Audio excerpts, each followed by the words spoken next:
नमस्कार, स्वागत है आप सभी का डीडी न्यूज के इस खास बुलेटिन एक्सप्रेस 100 में, जहां हम आपके लिए लेकर आते हैं राजनीति, मनोरंजन, देश, दुनिया, खेल और व्यापार जगत की सभी बड़ी खबरों को एक्सप्रेस यानी फटाफट अंदाज में। मैं हूं चंद्रशेखर जोशी। तो आइए शुरू करते हैं तेज खबरों का सिलसिला। लोकसभा चुनाव के छठे चरण के प्रचार के दौरान भी सत्ता पक्ष और विपक्ष के बीच स्वाति मालीवाल के साथ अभद्रता की घटना, कार्यकर्ताओं के साथ हिंसा, भ्रष्टाचार, संविधान में बदलाव, अनुच्छेद 370, भ्रष्टाचार, रोजगार, पिछड़ापन, बेरोजगारी, विकसित भारत और राष्ट्रीय सुरक्षा जैसे अनेक विभिन्न मुद्दों पर बयानों के तीर चले। छठे चरण में 58 सीटों पर मतदान होना है, जिसमें से 49 सामान्य, 7 अनुसूचित जाति और 2 अनुसूचित जनजाति के लिए सुरक्षित है।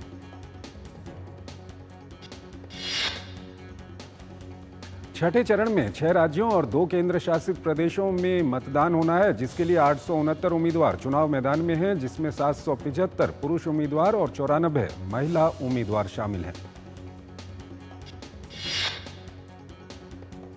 25 मई को जिन 58 सीटों पर मतदान होना है, उनमें उत्तर प्रदेश की 14, हरियाणा की 10, पश्चिम बंगाल की 8, बिहार की 8, दिल्ली की 7, ओडिशा की 6, झारखंड की 4 और जम्मू और कश्मीर की 1 सीट पर चुनाव होना है।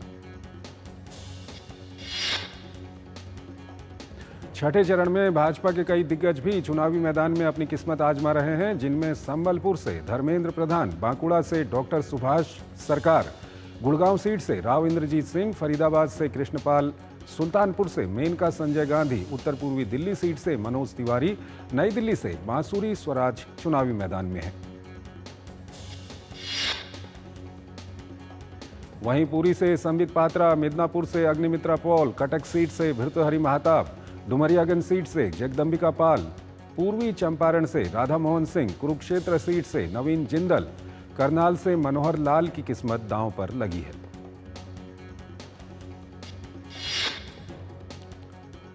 इसके अलावा छठे चरण में विपक्षी दिग्गजों में अनंतनाग, राजौरी सीट से महबूबा मुफ्ती, रोहतक से दीपेंद्र सिंह हुड्डा, गुड़गांव सीट से राज बब्बर, आजमगढ़ से धर्मेंद्र यादव, सिवान से अवध बिहारी चौधरी और कुरुक्षेत्र से अभय सिंह चौटाला चुनाव मैदान में है।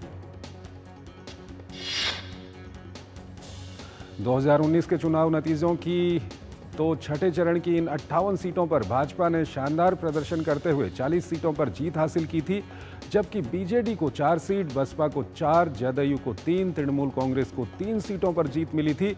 वहीं सपा को 1, लोजपा को 1, नेशनल कॉन्फ्रेंस को 1 और आजसू को 1 सीट पर जीत मिली थी।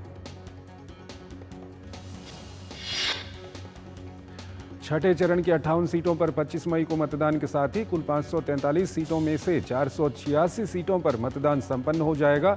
इसके अलावा 21 राज्यों और 7 केंद्र शासित प्रदेशों में मतदान संपन्न हो जाएगा।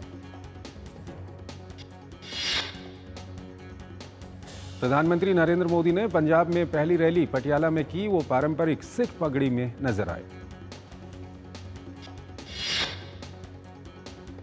पीएम मोदी ने बताया कि करतारपुर साहिब कॉरिडोर से लेकर लंगर को टैक्स फ्री कराने तक ऐसे कई अनगिनत प्रयास उनकी सरकार द्वारा किए गए हैं, जो सिख समाज की आस्था और उनके गौरव से जुड़े हैं। पीएम ने कहा कि वीर बाल दिवस भी उनकी सरकार के प्रयासों से शुरू किया गया। इसी वजह से साहिबजादों के बलिदान से पूरा देश परिचित हो रहा है। इंडी गठबंधन पर निशाना साधते हुए पीएम मोदी ने कहा कि इंडी गठबंधन वालों को विरासत और विकास से कोई सरोकार है ही नहीं। वो सिर्फ तुष्टीकरण की राजनीति करते हैं। इसलिए कांग्रेस और आम आदमी पार्टी पंजाब में आमने सामने चुनावी मैदान में है। प्रधानमंत्री ने महेंद्रगढ़ की रैली में फिर से विश्वास जताया कि जनता का जनादेश मोदी सरकार के पक्ष में है और तीसरी बार वो सरकार बनाने वाले हैं। पीएम मोदी ने कहा कि 5 चरण का मतदान हो चुका है और अभी से इंडी वाले हार का ठीकरा फोड़ने की तैयारी में लग गए हैं।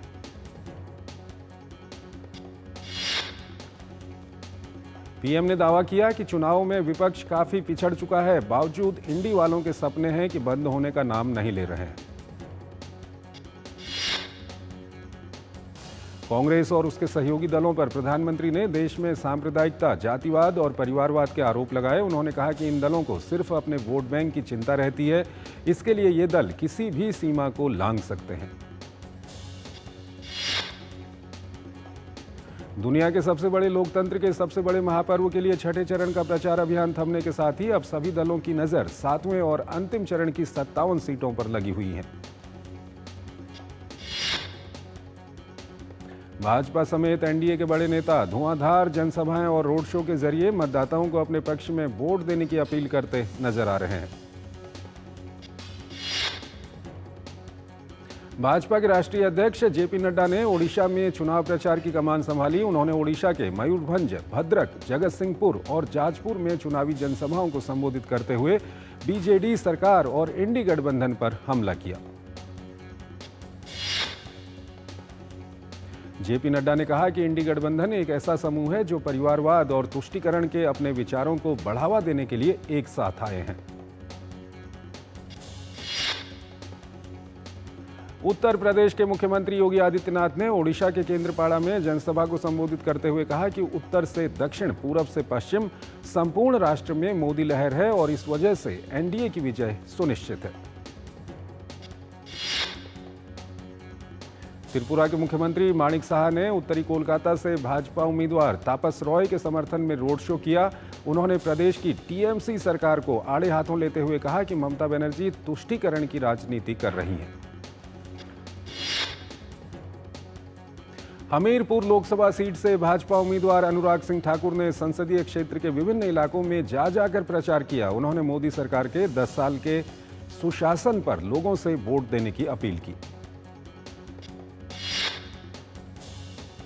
अनुराग सिंह ठाकुर ने साथ ही राहुल गांधी को घेरते हुए कहा कि उन्होंने माना है कि जब 60 साल तक कांग्रेस सत्ता में रही तो अनुसूचित जाति, जनजातियों और पिछड़ा वर्ग पर अत्याचार होता रहा। एलजेपी रामविलास के प्रमुख चिराग पासवान ने पटना में एनडीए के लिए प्रचार किया। इस मौके पर उन्होंने तेजस्वी यादव पर तंज कसते हुए कहा कि 4 जून को महागठबंधन का बिहार से सूपड़ा साफ हो जाएगा। उधर बलिया में भाजपा नेता अश्विनी चौबे ने पार्टी उम्मीदवार के लिए जनता से वोट देने की अपील की। इसके अलावा हिमाचल के भाजपा प्रदेश अध्यक्ष डॉक्टर राजीव बिंदल ने भी नाहन में चुनाव प्रचार किया। लोकसभा चुनाव के 7वें और अंतिम चरण के प्रचार में इंडी गठबंधन ने पूरा दमखम लगा दिया है। समाजवादी पार्टी प्रमुख ने उत्तर प्रदेश में कई जगहों पर जाकर प्रचार किया और कहा कि भाजपा ने जनता से जो वादे किए थे वो आज तक पूरे नहीं हुए। चंडीगढ़ से कांग्रेस उम्मीदवार मनीष तिवारी ने रैलियां कर लोगों से अपने लिए वोट की अपील की। उन्होंने इस दौरान दावा किया कि 4 जून को इंडी गठबंधन के पक्ष में बहुमत आने वाला है। बिहार की पूर्व मुख्यमंत्री और आरजेडी नेता राबड़ी देवी ने पाटलिपुत्र लोकसभा क्षेत्र से अपनी बेटी मीसा भारती के समर्थन में चुनाव अभियान किया। इस मौके पर उन्होंने कहा कि पूरे देश में हलचल है और इंडी गठबंधन की सरकार बनने जा रही है। लोकसभा चुनावों के बीच पश्चिम बंगाल का नंदीग्राम एक बार फिर हिंसा की चपेट में है। नंदीग्राम में बीजेपी ने महिला कार्यकर्ता की मौत के विरोध में जहां प्रदर्शन किया तो वहीं इलाके में बीजेपी और टीएमसी कार्यकर्ताओं के बीच टकराव भी हुआ है। बीजेपी का आरोप है कि टीएमसी कार्यकर्ताओं ने महिला कार्यकर्ता को निशाना बनाया। नंदीग्राम तामलुक लोकसभा सीट में आता है। यहां से कलकत्ता हाईकोर्ट के पूर्व जस्टिस अभिजीत गंगोपाध्याय बीजेपी के कैंडिडेट हैं। नंदीग्राम में 25 मई को वोट डाले जाने हैं। इससे पहले महिला कार्यकर्ता की मौत पर नंदीग्राम सुलग उठा। राज्य के पूर्व मेदिनीपुर में आने वाले नंदीग्राम में बुधवार रात को एक घटना हुई थी।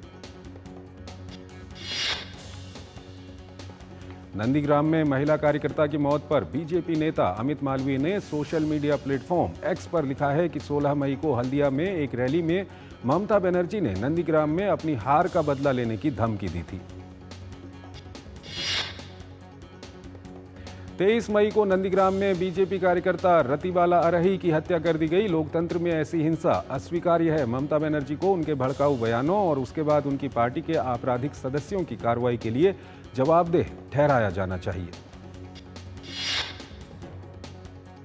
बीजेपी नेता अमित मालवीय ने कहा कि हम लड़ेंगे और रतिवाला अधिकारी और सभी पीड़ितों के लिए न्याय सुनिश्चित करेंगे। हमारी स्थानीय इकाई ने नंदीग्राम में 12 घंटे के बंद का आह्वान किया है।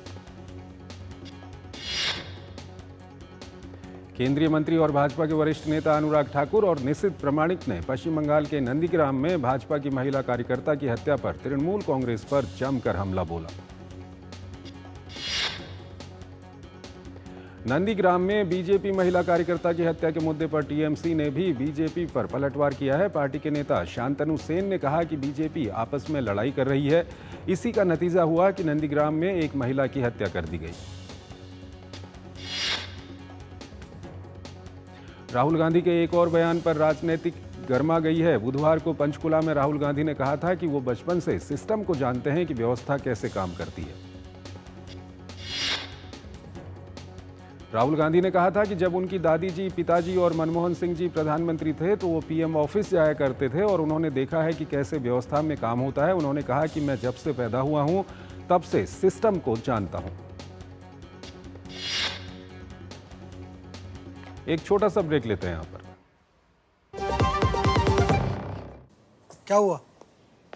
I have lost everything, काका। मैंने अपनी 3 साल की सारी सेविंग्स ज्यादा फायदे के चक्कर में नए ट्रेंड्स पे लगा दी। Relax and move to proper investments like mutual funds. वो रेगुलेटेड है, वेरीफाइड भी है and are handled by experts. अब तो मैं पूरा जीरो पे आ गया हूँ। थैंक्स काका। अब सब सही है। म्यूचुअल फंड निवेश बाजार जोखिमों के अधीन है। योजना से जुड़े सभी दस्तावेजों को ध्यान से पढ़ें। Curiosity can take you to some out of the world places. Took me to the moon today. Curious about this place? Scan this QR code before I take it off with my Seat tires.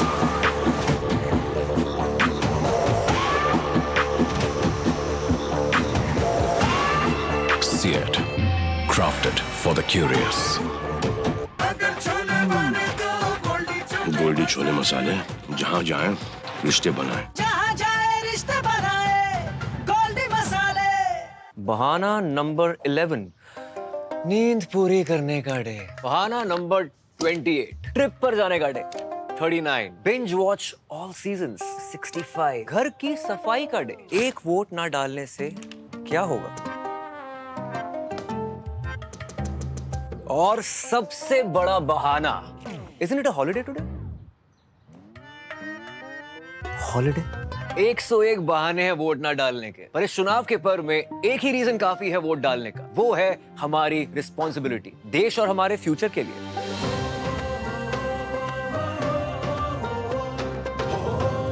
तो चलो सब मिलकर मनाते हैं इस चुनाव के पर्व को गर्व के साथ। Delivery boy has picked your order. अरे भाई पता है भूख लगी है। 30 मिनट का मैसेज नोटिफिकेशन आया था ना। मैसेज के सारे थोड़ी बैठ सकते हैं। कल आपने कुछ शेयर्स बेचे थे ना? हाँ, तो चेक किया? मैसेज आया तो था। सिर्फ मैसेज काफी नहीं है। आप शेयर मार्केट में कोई भी ट्रांजैक्शन करते हैं ना, तो स्टॉक एक्सचेंज से आए एसएमएस या ईमेल को अपने डीमैट अकाउंट और बैंक स्टेटमेंट के साथ भी टैली कीजिए। बेटा भूख में ना दिमाग बंद हो जाता है। समझकर इन्वेस्ट कर। बात जब पीढ़ियों के लिए बनने वाले घर की हो तो जिम्मेदारी बड़ी हो जाती है। गैलेंट समझता है ये जिम्मेदारी। अब डबल एम रिब्स के साथ गैलेंट एडवांस टीएमटी रीबार, निर्माण का रियल हीरो। स्वागत है आपका ब्रेक के बाद और आइए अब खबरों के सिलसिले को और आगे बढ़ाते हैं। प्रधानमंत्री ने राहुल गांधी के बयान पर पलटवार करते हुए कहा कि उन्होंने स्वीकार कर लिया है कि उनकी दादी, पिता और मनमोहन सिंह के समय में सिस्टम दलितों, पिछड़ों, आदिवासियों का घोर विरोधी रहा है। आजादी के बाद से पिछड़े वर्गों के खिलाफ काम करने को लेकर कांग्रेस को घेरते हुए भाजपा के तमाम नेताओं ने कहा कि कांग्रेस की मानसिकता ही पिछड़ा विरोधी है। असम के मुख्यमंत्री हेमंत बिस्वा शर्मा ने राहुल गांधी पर जोरदार हमला बोला। उन्होंने सोशल मीडिया प्लेटफॉर्म एक्स पर लिखा है कि सिस्टम के रहस्यों के बारे में वो जानते हैं। हेमंत बिस्वा शर्मा ने राहुल गांधी से पूछा कि पूर्व केंद्रीय रेल मंत्री ललित मिश्रा की इंदिरा गांधी से मतभेद के बाद एक रहस्यमय बम विस्फोट में हत्या कर दी गई। धमाके के पीछे कौन था? असम के मुख्यमंत्री ने राहुल गांधी से सवाल किया कि जमींदारी प्रथा को समाप्त करने वाले बिहार के पूर्व मुख्यमंत्री के.बी. सहाय की इंदिरा गांधी से अनबन के बाद एक रहस्यमय कार दुर्घटना में मृत्यु हो गई, उनकी मौत की जांच क्यों नहीं की गई।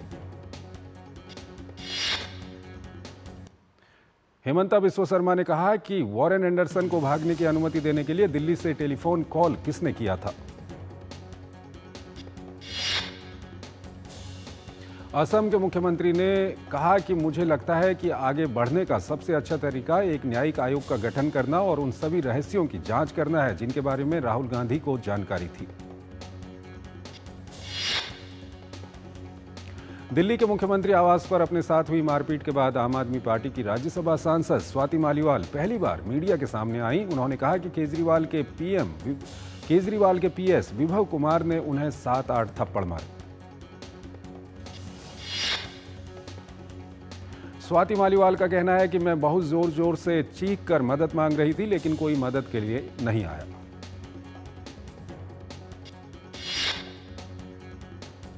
नेपाल के काठमांडू में भारतीय दूतावास द्वारा बुद्ध जयंती के अवसर पर कार्यक्रम का आयोजन किया गया। इस दौरान नेपाल के प्रधानमंत्री पुष्पकमल दहल प्रचंड और नेपाल के दूत शंकर प्रसाद शर्मा भी मौजूद रहे। भारतीय नौसेना द्वारा सभी समुद्री सुरक्षा एजेंसियों को शामिल करते हुए 2 दिवसीय तटीय सुरक्षा अभ्यास सागर कवच महाराष्ट्र में आयोजित किया गया। बिहार के गया में बुद्ध पूर्णिमा के अवसर पर गया में शोभा यात्रा का आयोजन किया गया।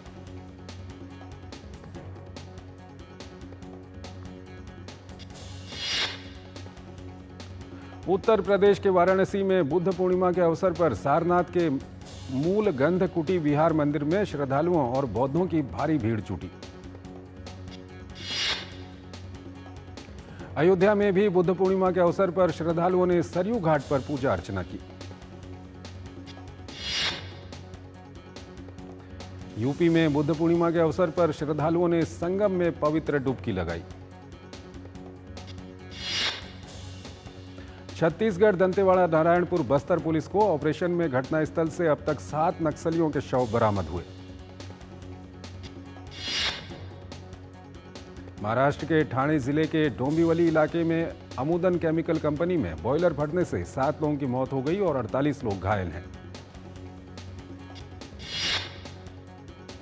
शेयर बाजार में तूफानी तेजी देखने को मिली। सेंसेक्स 1197 अंकों की बढ़त के साथ 75,418 पर बंद हुआ। वहीं निफ्टी में भी बढ़त दर्ज की गई। निफ्टी 370 अंकों की वृद्धि के साथ 22,968 पर बंद हुआ। ताइवान में नए राष्ट्रपति के पदभार ग्रहण करने के साथ ही चीन के साथ तनाव बढ़ता दिख रहा है। चीन के जवाब में ताइवान ने भी अपने सैनिकों की तैनाती शुरू कर दी है। गुरुवार से शुरू हुआ चीन का सैन्य अभ्यास 2 दिन चलेगा, जिसमें लड़ाकू विमान और नौसेना के कई जहाज शामिल हैं। चीनी सेना के प्रवक्ता ली शी के अनुसार यह अभ्यास अलगाववादी कृत्यों के लिए गंभीर सजा है। चीन के इस कदम पर ताइवान ने कड़ी प्रतिक्रिया दी है। ताइवान ने कहा है कि अपनी आजादी की रक्षा के लिए अपनी जल, थल और वायु सेनाओं को तैनात कर दिया है। शपथ लेने के बाद लाई चिंगते ताइवान की रक्षा क्षमता को और मजबूत बनाने की बात कर रहे थे। चीनी विदेश मंत्रालय ने सैन्य अभ्यास को पूरी तरह से उचित और आवश्यक बताते हुए अमेरिका से ताइवान की आजादी का समर्थन करने वाली ताकतों का समर्थन नहीं करने की अपील की। 1949 से ही ताइवान की एक स्वतंत्र सरकार है, लेकिन चीन उसे अपना हिस्सा मानता है और इस बात को लेकर दोनों पक्षों के बीच लगातार तनाव बना रहता है। इजरायली सेना का गाजा के अलग अलग हिस्सों में हमास के खिलाफ अभियान जारी है।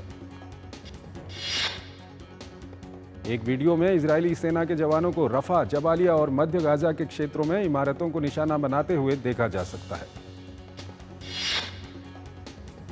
गाजा प्रशासन की ओर से गुरुवार को हवाई और जमीनी हमलों में 35 लोगों के मारे जाने का दावा किया गया। एक और छोटा सा ब्रेक लेते हैं।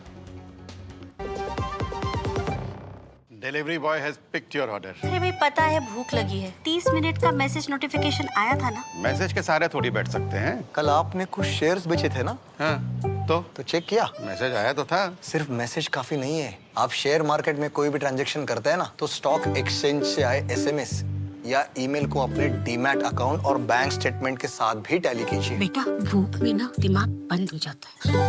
सोचकर समझकर इन्वेस्ट कर। Curiosity can take you to some out of the world places. Took me to the moon today. Curious about this place? Scan this QR code before I take it off with my Seat tires.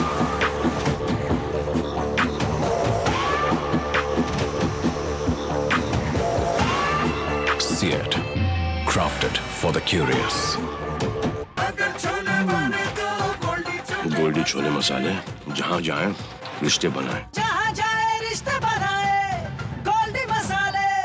बात जब पीढ़ियों के लिए बनने वाले घर की हो तो जिम्मेदारी बड़ी हो जाती है। गैलेंट समझता है ये जिम्मेदारी। अब डबल एम रिब्स के साथ गैलेंट एडवांस TMT रीबार, निर्माण का रियल हीरो। काफी टैलेंटेड है आपकी बेटी। सर बड़ी होकर इंडिया के लिए खेलना चाहती है। उसके फ्यूचर के लिए अभी से मैंने सेविंग भी स्टार्ट कर दी है। फ्यूचर की बात है तो सिर्फ उसे नहीं, आपको भी मैदान में उतरना पड़ेगा। मुझे? इनका मतलब है म्यूचुअल फंड्स के मैदान में। सिर्फ सेविंग्स नहीं, हर महीने म्यूचुअल फंड्स में भी इन्वेस्ट कीजिए। वरना आपकी बेटी तो बड़ी होगी, पर उसके लिए सेव किए हुए पैसे शायद उतने ही रह जाएंगे। सही है सर। म्यूचुअल फंड निवेश बाजार जोखिमों के अधीन है। योजना से जुड़े सभी दस्तावेजों को ध्यान से पढ़ें। स्वागत है आपका ब्रेक के बाद और आइए अब खबरों के सिलसिले को और आगे बढ़ाते हैं। इजराइल को गाजा में संघर्ष विराम लागू करने का आदेश जारी करने के दक्षिण अफ्रीका के अनुरोध पर संयुक्त राष्ट्र की अंतर्राष्ट्रीय न्यायालय शुक्रवार को अपना फैसला सुनाएगी। ICJ देशों के बीच विवादों पर फैसला सुनाता है और संबंधित देश इसे लागू करने के लिए बाध्य होते हैं। सोमवार को ही अंतर्राष्ट्रीय आपराधिक न्यायालय के शीर्ष अभियोजक ने इजराइल और हमास के शीर्ष नेताओं के लिए गिरफ्तारी वारंट की मांग की थी। इस बीच इजराइल ने आयरलैंड, नॉर्वे और स्पेन के राजदूतों को फलस्तीन को एक राष्ट्र के रूप में मान्यता देने की उनकी सरकार की योजना को लेकर फटकार लगाई है। तीनों राजनयिकों को यरूशलेम में विदेश मंत्रालय में तलब कर उन्हें हमास द्वारा महिला सैन्य सिपाहियों को बंदी बनाने का वीडियो दिखाया गया। रूसी सेना खार्किव क्षेत्र में जमीनी हमले तेज कर आगे बढ़ने के साथ साथ मिसाइल हमलों के जरिए अपनी पकड़ को मजबूत करने का प्रयास कर रही है। इसी कड़ी में गुरुवार को खार्किव पर किए गए मिसाइल हमले में करीब 7 लोगों की मौत हो गई है। स्थानीय गवर्नर ने बताया कि हमले में 15 मिसाइलों के इस्तेमाल किए जाने की खबर है। हमले में रेलवे के कई बुनियादी ढांचे को क्षति भी पहुंची है। वहीं यूक्रेनी सेना प्रमुख ने कहा कि खार्किव क्षेत्र के पूर्व में कुपियांस्क मोर्चे पर स्थिति बेहद गंभीर है। यूक्रेनी सेना प्रमुख ने कहा कि रिजर्व में पड़े रूसी सैनिकों को सभी दिशाओं से खार्किव पर हमला करने के लिए भेजा जा रहा है। यूक्रेन को सैन्य सहायता मुहैया कराने के मुद्दे पर नेटो देशों के उत्तरी समूह के रक्षा मंत्रियों ने लिथुआनिया में चर्चा की। ब्रिटेन में चुनावों की घोषणा होने के बाद सभी पार्टियों ने चुनाव प्रचार के लिए कमर कस ली है। प्रचार अभियान के दौरान जहां एक और प्रधानमंत्री ऋषि सुनक ने मध्य इंग्लैंड में वोटरों के सामने अपने आगे के प्लान को रखा, तो वहीं लेबर पार्टी के नेता कीर स्टारमर ने दावा किया कि केवल उनकी पार्टी ही देश को आर्थिक और राजनीतिक दुर्दशा से बाहर निकाल सकती है। दरअसल कल जैसे ही ब्रिटेन में महंगाई दर 2.3% गिरी, सुनक ने सम्राट से संसद को भंग करने का आग्रह किया। ब्रिटेन में चुनावी प्रक्रिया के अनुसार चुनाव की घोषणा होने के बाद शाही परिवार अपने उन सभी कार्यक्रमों को स्थगित कर देते हैं जो कि चुनाव अभियान पर असर डाल सकते हैं। भारतीय शटलर लक्ष्य सेन और PV सिंधु ओलंपिक की तैयारियों के लिए विदेश जाएंगे। लक्ष्य सेन ने फ्रांस के मार्सिले में 8 से 21 जुलाई तक अपने कोच और सहयोगी स्टाफ के साथ वो प्रशिक्षण लेंगे। लीजेंड्स इंटरकॉन्टिनेंटल T20 लीग की घोषणा दिल्ली में आयोजित एक कार्यक्रम के दौरान हुई। इस लीग में दुनिया भर के दिग्गज मैदान पर नजर आएंगे। अटलांटा ने यूरोपा लीग फाइनल में बायर लेवरकुसेन को 3-0 से हरा दिया। अटलांटा की ओर से एडेमोला लुकमैन ने हैट्रिक लगाई और अपना नाम इतिहास के पन्नों में दर्ज करा दिया। इस हार के साथ ही लेवरकुसेन का अविजित अभियान भी समाप्त हो गया। यूरोपा लीग फाइनल में बायर लेवरकुसेन पर अटलांटा की 3-0 से जीत के बाद हजारों उत्साही प्रशंसक बरगामो में एकत्र हुए। पेरिस ओलंपिक और पेरिस पैरालंपिक खेलों के लिए पोडियम का अनावरण शुक्रवार को हुआ। बर्नले के manager Vincent company Bayern Munich के मुख्य कोच के रूप में थॉमस ट्यूशेल की जगह ले सकते हैं। पुष्पा द रूल के साथ रश्मिका मंदाना एक बार फिर श्रीवल्ली बनकर लौटने को तैयार हैं। Aditi Rao Hydari Cannes film festival में लोरियल पेरिस फैमिली का हिस्सा बनकर बेहद खुश हैं। टीवी की पॉपुलर एक्ट्रेस तेजस्वी प्रकाश ने अचानक एक ऐसा फैसला लिया है जिसे सुनकर फैंस को झटका लगेगा। दरअसल तेजस्वी ने टीवी से ब्रेक लेने का फैसला किया है। बॉलीवुड के जाने माने अभिनेता विजय राज की फिल्म भूल भुलैया 3 में काम करने की खबरें सामने आ रही हैं। शांतनु माहेश्वरी, अवनीत कौर और वियतनाम की actress Kha Ngan starrer love in Vietnam का फर्स्ट लुक 77वें कान फिल्म फेस्टिवल में जारी किया गया।